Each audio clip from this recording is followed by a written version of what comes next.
was stopping to hear what the old woman wanted.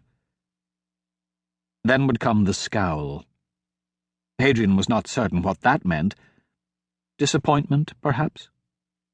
Next, Royce's eyes would roll with open contempt, and then frustration would display itself in the form of folded arms. Finally, anger would rise, along with his cloak's hood. Royce pulling up his hood was always a bad sign, like fur bristling on a wolf's back. A warning, and usually the only one anyone ever received. "You must help me," the old woman shouted as she plunged through the brush, climbing out of the ditch at the side of the road. "There's a strange man in my barn, and I'm scared for my life." "Your barn?" Hadrian asked, looking over the woman's head but not seeing a barn. Royce and Hadrian had been travelling north on the Stewart's Road, near the city of Culnora. All morning they had passed numerous farms and cottages, but they had not seen either for some time. "My husband and I have a farm round this bend." She pointed up the road. "If you have a husband, why doesn't he take care of the man?" "Dear old Danny's away. Went to Verney's to sell our lamb's wool. Won't be back for a month at least. The man in my barn is a drunken lunatic. He's naked, violent and cursing. Probably been bit by a sick dog and has the madness.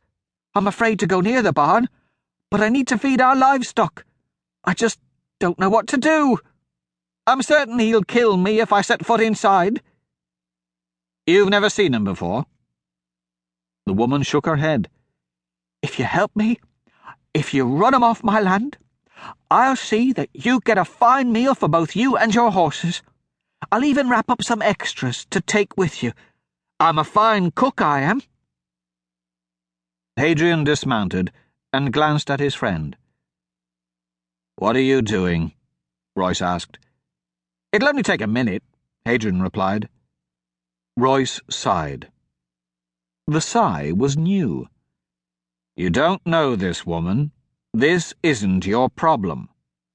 "I know that." "So why are you helping her?" "Because that's what people do. They help each other. If you saw a man lying in the road with an arrow in him, you'd stop, wouldn't you?"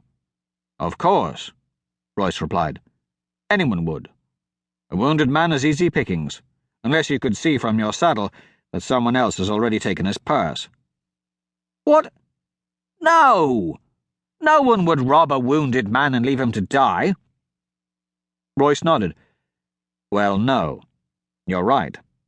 If he has a purse and you take it, it's best to slit his throat afterward. Too many people live through arrow wounds. You taught me that. No sense risking that he might come after you." The old woman looked at Royce aghast.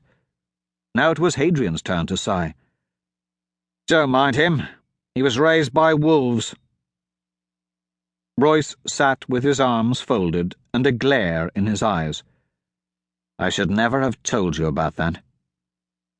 "Look, it's a beautiful afternoon, and we're in no hurry. Besides, you're always complaining about my cooking. I'm sure you'll be happier with her meal.